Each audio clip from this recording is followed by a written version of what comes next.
There are moments that don't announce themselves.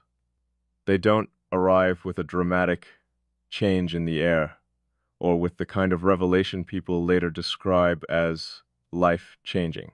They enter quietly, disguised as ordinary conversations, familiar routines, or a silence that lingers just a little longer than expected. You almost miss them. In fact, you usually do, only much later. When you trace the shape of your own thoughts backward, do you realize that everything began shifting in a moment that seemed too insignificant to matter? I've always believed that the mind protects itself through certainty, not certainty about the world. That's impossible. Certainty about itself, about the stories it repeats, about the patterns it trusts, about the invisible architecture that holds everything together even when nothing else feels stable. Most people never question that architecture. They simply live inside it. They mistake familiarity for truth because familiarity asks so little of them.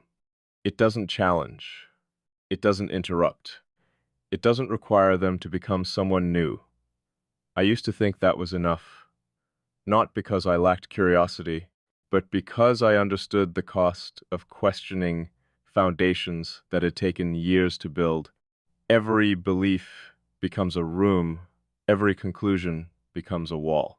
Every experience quietly adds another layer until eventually you no longer notice you're living inside a structure you designed yourself. You simply call it reality. I did, for longer than I care to admit. Everything had its place. Every thought had a destination. Every emotion had an explanation before it had the chance to become something larger than itself. It wasn't control for the sake of power. It was control for the sake of survival. There is a difference. People often assume that those who think too much are trying to understand everyone else. They're wrong. The deepest thinking is almost always directed inward. It's an endless conversation with yourself, a constant examination of motives, assumptions, memories, fears, possibilities, and contradictions, not because you enjoy complexity, because simplicity has never felt honest enough. Once you begin seeing layers, it's difficult to pretend only the surface exists. That changes the way you move through the world. You become slower to judge, quieter in conversation, less interested in immediate answers, and more interested in the questions hiding underneath them. Most people interpret that distance as mystery. It isn't. It's caution, because words have a strange habit of becoming smaller the moment they're spoken. Thoughts that feel limitless inside your own mind suddenly become fragile once they're translated into language. Something is always lost. A feeling, a nuance, an entire dimension that existed perfectly before it had to fit inside sentences. Maybe that's why silence has always felt more accurate to me. Silence doesn't reduce. It doesn't compress meaning into definitions. It allows things to remain exactly as they are, incomplete, complex, alive. There's an honesty in that, one that isn't appreciated often enough. People rush toward conclusions because conclusions feel safe. An unanswered question demands patience. An unfinished thought demands humility. Most of us would rather have certainty than accuracy. I've never been comfortable making that trade. So I learned to leave spaces open, to let uncertainty remain uncertainty. Not everything needs to become a conclusion. Some things become clearer only after they've been allowed to exist without explanation. Time has a peculiar way of revealing what analysis never could. I've learned that repeatedly. The harder you force understanding, the further it seems to move away. But when you stop chasing it, when you simply remain present with it, something unexpected happens. Understanding begins approaching you instead, quietly. without resistance, almost as if it had been waiting for you to stop demanding immediate answers. That realization changed more than I expected. It altered the way I listened, not just to other people. To myself, I started noticing how many of my own thoughts weren't actually mine.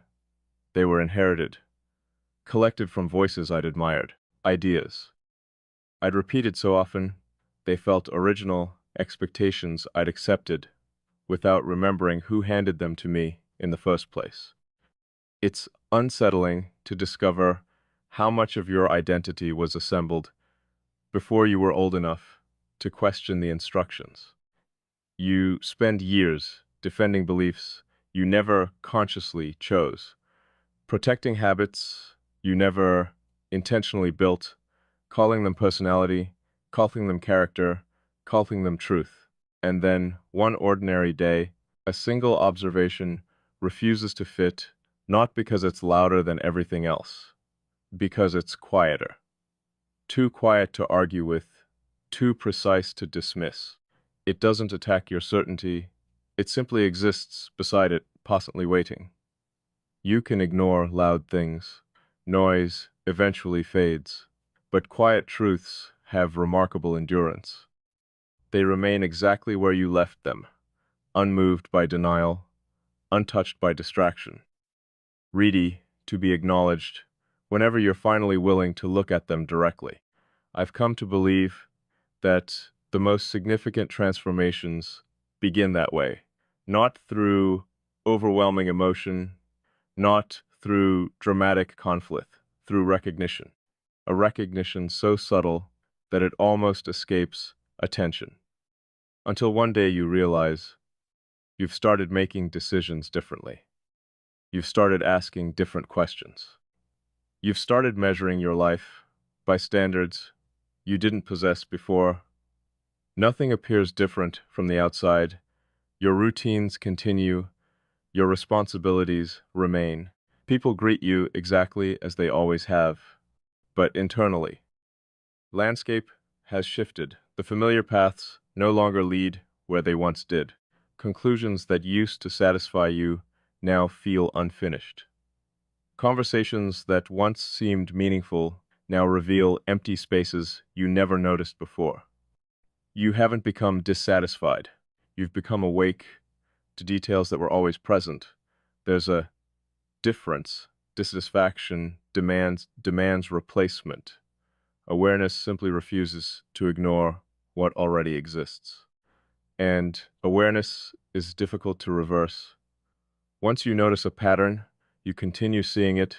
Once you understand a contradiction, pretending not to understand becomes exhausting. The mind rarely returns to smaller versions of itself willingly. Growth isn't dramatic. It's irreversible. That's what makes it so difficult to explain. People expect transformation to look obvious. They expect visible milestones, defining moments, clear beginnings and endings. Real change rarely offers those conveniences. Instead, it accumulates. One observation becomes another.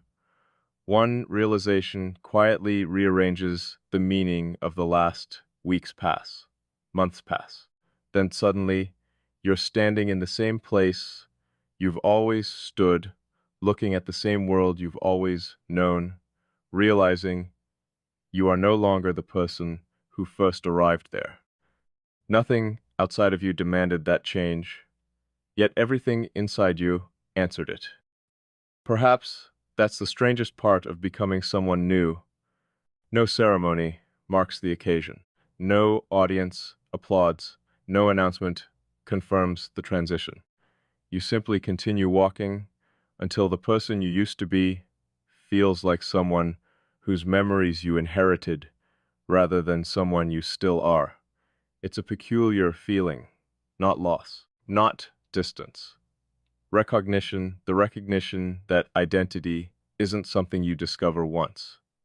It's something you revise every time reality refuses to fit the version of yourself you thought was complete. Maybe completeness was never the goal. Maybe the goal was honesty. to become someone willing to abandon comfortable illusions whenever a clearer truth quietly presents itself. That kind of honesty asks for more than intelligence. It asks for courage, because every genuine insight costs something. Sometimes it costs certainty, sometimes pride, sometimes an entire version of your future that no longer belongs to the person you're becoming. Most people hesitate there, not because they don't see the truth, because they understand the price of accepting it. I've stood at that threshold more than once, long enough to recognize the feeling before it fully arrives. It begins as a subtle tension, a quiet awareness that something within you has already moved. Even if your life hasn't caught up yet, you can delay the decision. You can postpone the acknowledgement. You can distract yourself with movement, conversation, ambition, routine. But eventually, all distractions become transparent. And when they do, you're left with the simplest question a person can ask themselves. If I already know what has changed, how much longer can I pretend that nothing has? There is another truth that doesn't receive much attention. Not because it's hidden, because it doesn't become visible until you've spent enough time paying attention to the parts of yourself that rarely speak. Most people believe change announces itself through action. I've found the opposite to be true. The deepest changes happen before action ever begins. They take shape in the quiet territory where no one else is watching. A place where decisions exist long before they become visible. That's where I've been living lately. Not in uncertainty, in observation. I've stopped asking whether every thought deserves an immediate conclusion. I've stopped treating every unanswered question like a problem waiting to be solved. Some questions aren't invitations to search. They're invitations to remain present. That distinction has altered the rhythm of my mind. I notice things I used to overlook. Not because they've become louder, because I've become quieter. There's a remarkable difference between listening for something and simply allowing yourself to hear whatever is already there. The first is guided by expectation. The second is guided by attention. Expectation often finds exactly what it was hoping to discover. Attention finds what actually exists. I've learned not to underestimate that difference. It changes conversations. It changes relationships. Most of all, it changes the conversation you have with yourself. For years, I believed clarity meant reaching certainty. Now I think clarity is something else entirely. It's the willingness to look directly at reality without immediately trying to improve it, defend it, or explain it away. Reality doesn't ask for our approval. It simply waits for our honesty. Honesty can be uncomfortable. Not because truth is cruel, because truth rarely protects the stories we've spent years constructing. It asks us to choose between what feels familiar and what feels genuine. Those choices are rarely dramatic. They're almost invisible. A sentence left unsaid. A reaction interrupted before it becomes habit.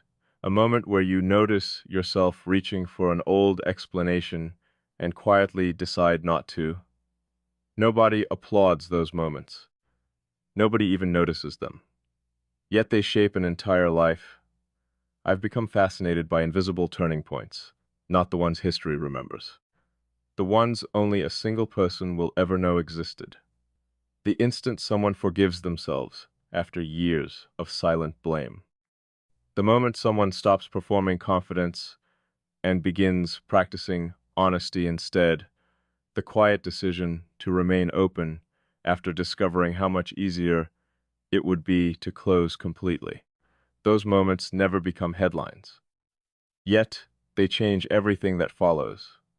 Maybe that's why I've stopped measuring importance by visibility.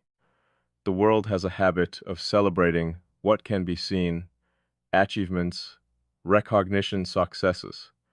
None of those things necessarily reveal what someone has overcome within themselves.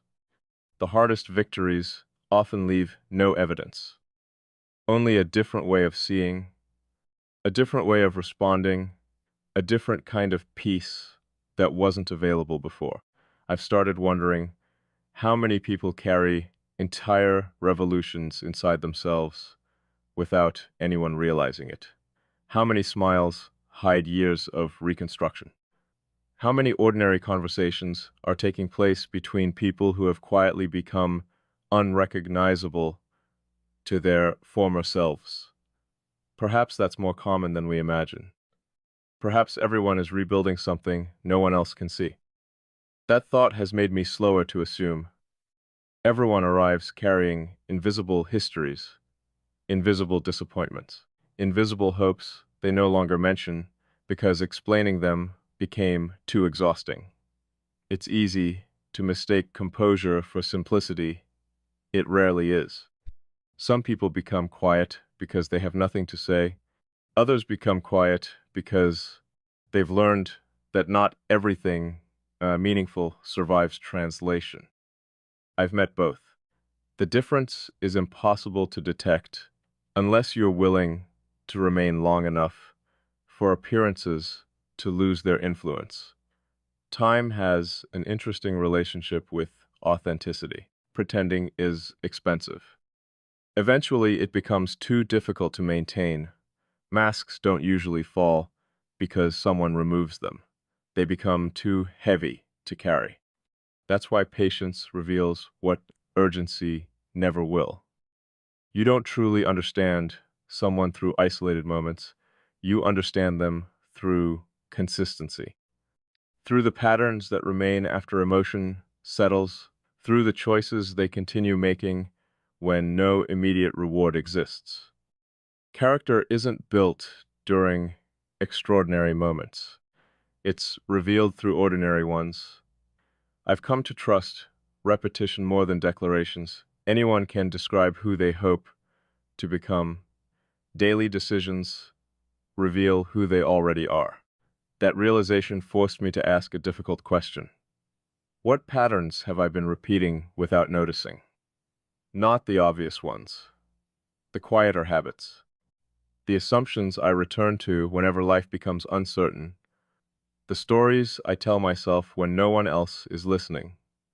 Those stories matter more than circumstances, more than reputation, because they become the voice that shapes every future decision. If that voice is built on fear, even opportunity begins to resemble danger. If it's built on honesty, even uncertainty becomes something you can walk toward without losing yourself. I've spent enough time with my own thoughts to know they aren't always reliable. Thoughts are persuasive. That doesn't make them accurate. Some are echoes, some are instincts, some are inherited beliefs wearing the disguise of original insight. Learning the difference has become one of the most important responsibilities I've ever accepted. Not because it guarantees certainty, because it reduces illusion. Maybe that's all wisdom really is. Not possessing more answers. Living with fewer illusions. There's a quiet freedom in admitting that you don't know everything. Not the freedom of giving up, the freedom of no longer pretending. Pretending creates pressure. Honesty creates space. Space to learn, space to grow. Space to become someone who isn't trapped by yesterday's conclusions. I've started valuing that space more than certainty itself.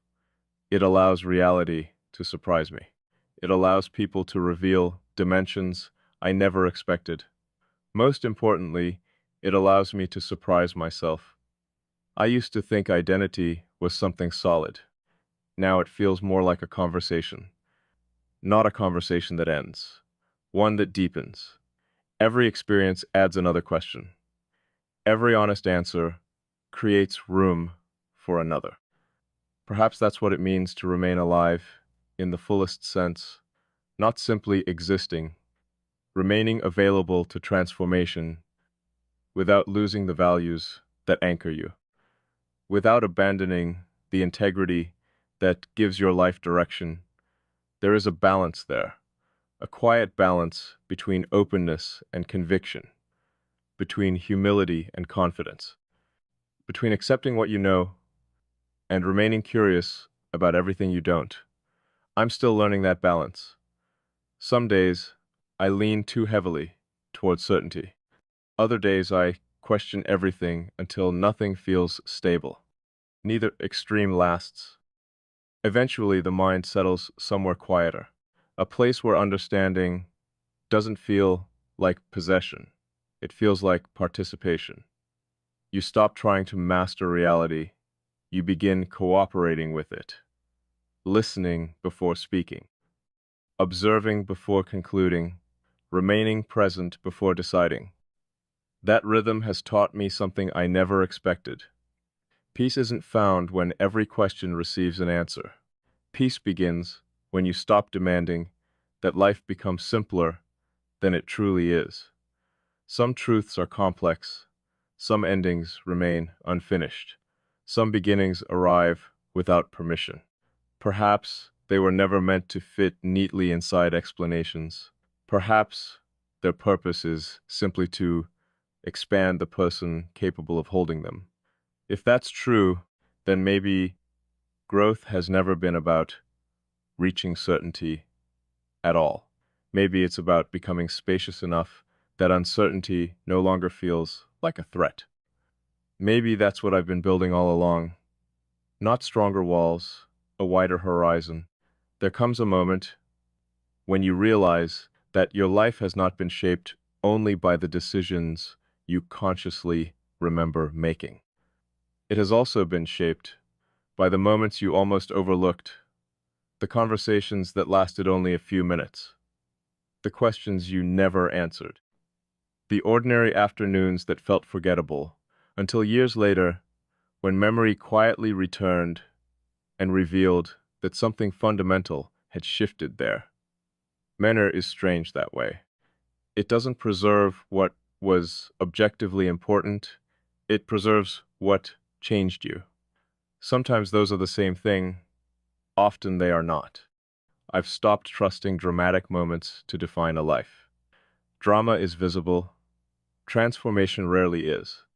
It happens beneath the level of performance, beneath the stories people tell about themselves, beneath the carefully arranged identities presented to the world. There is another version of every person, not a hidden version, a quieter one, the version that appears only when there is nothing left to prove. I've spent more time searching for that version than for accomplishments, certainty, or recognition. Not only in other people, in myself, it's surprisingly difficult. We become so accustomed to introducing ourselves through achievements, responsibilities, and history that we forget those things are only descriptions. They are not the person experiencing them. The observer remains. Long after circumstances change, long after success fades, long after failure becomes irrelevant, something continues watching from within. I've become increasingly interested in that observer, not because it possesses all the answers, because it asks better questions, questions that ambition rarely has time for, questions that distraction works tirelessly to silence. Who are you when nothing is demanding your attention? What remains when every role you've accepted is temporarily removed? What part of you survives every disappointment without becoming bitter? What part continues hoping after logic has suggested that hope is unnecessary? Those questions don't create immediate clarity, they create honesty. And honesty has a peculiar effect. It removes unnecessary weight. I've carried assumptions for years, simply because they had become familiar, not because they remained true. Familiarity is persuasive. It whispers that repetition is evidence. It convinces us that, because we've believed something for a long time, we should continue believing it. Time alone proves very little. Some ideas become wiser with age. Others simply become older. Learning to distinguish between them may be one of the quietest forms of maturity. I've noticed that maturity has less to do with accumulating certainty and more to do with refining attention. Children notice everything. Adults notice what they expect. Perhaps wisdom is remembering how to notice again, without immediately categorizing, without rushing toward explanation, without assuming that the first interpretation deserves the final word. Observation asks for patience.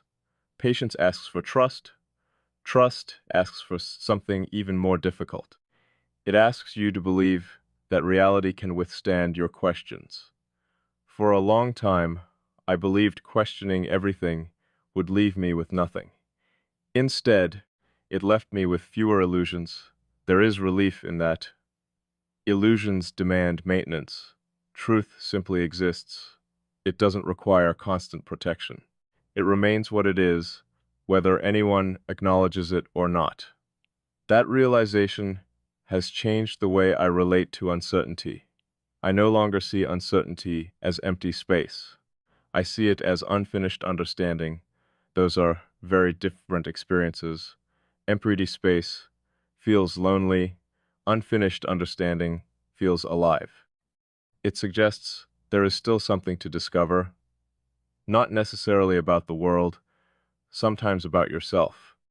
The strange thing about self-discovery is that it rarely introduces something entirely new. More often, it removes what never belonged, layers of expectation, borrowed definitions, old fears that quietly expired years ago while you continued carrying them out of habit. You don't always become more. Sometimes you simply become less burdened. I've found that simplicity isn't the absence of depth. It's the absence of unnecessary complication. A tree doesn't struggle to become convincing. A river doesn't debate whether it deserves to continue flowing. The sky doesn't apologize for changing with the seasons. Nature spends remarkably little energy trying to become acceptable. Only human beings seem willing to exhaust themselves, searching for permission to exist as they already are. I understand why. Acceptance feels precious when you've experienced misunderstanding. Approval feels important when you've mistaken it for belonging. But the two are not the same. Approval depends on agreement. Belonging begins with authenticity. You cannot negotiate your way into genuine belonging.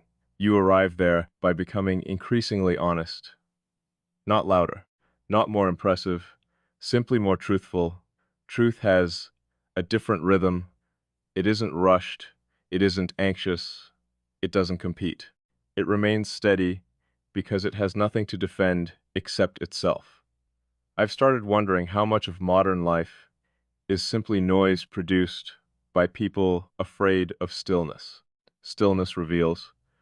It exposes the distance between what we claim to value and what actually shapes our choices. That can be uncomfortable. But discomfort is not always a warning. Sometimes it is an invitation to outgrow a version of yourself that has quietly reached its limits. Growth often feels like loss at first. Not because you're becoming smaller, because you're leaving familiar ground. Every genuine transition carries that sensation. You cannot become someone new without saying goodbye to someone you've been. There is gratitude in that goodbye, even when it hurts. Every previous version of you carried today's version this far. They deserve appreciation, not permanent residence. Some identities are bridges. Their purpose is to help you cross, not to convince you to remain standing in the middle forever. I've crossed enough bridges now to recognize another pattern. Every meaningful crossing requires trust before proof. You rarely receive certainty in advance. You move because something quieter than certainty begins calling your attention, not loudly, persistently, like a distant horizon that somehow feels familiar despite never having been seen before. I've stopped asking whether every step guarantees arrival. Some journeys change you simply because you were willing to begin them. Perhaps destinations have always mattered less than participation. To participate fully in your own life requires presence. Presence asks you to stop living entirely inside memory or anticipation. Neither place allows you to meet reality directly. Reality exists only here, only now. That sounds simple. Living it is anything but simple. The mind loves elsewhere. It revisits old conversations. It rehearses future possibilities. It builds imaginary worlds that feel safer than the uncertainty of the present. I've done the same. Everyone has. But every time I return fully to this moment, something unexpected happens. Life becomes quieter, not emptier, more precise. The smallest details regain their importance. The ordinary becomes sufficient. And I remember something I keep forgetting. The deepest moments rarely demand attention. They reward it. Perhaps that has always been the invitation waiting beneath everything else. Not to become extraordinary, but to become fully awake to the ordinary life already unfolding around us. Because sometimes the greatest transformation isn't becoming someone else. Sometimes it's finally meeting the person who has been patiently waiting beneath every expectation, every fear, and every borrowed definition. The self that never needed to become more worthy, only more fully seen.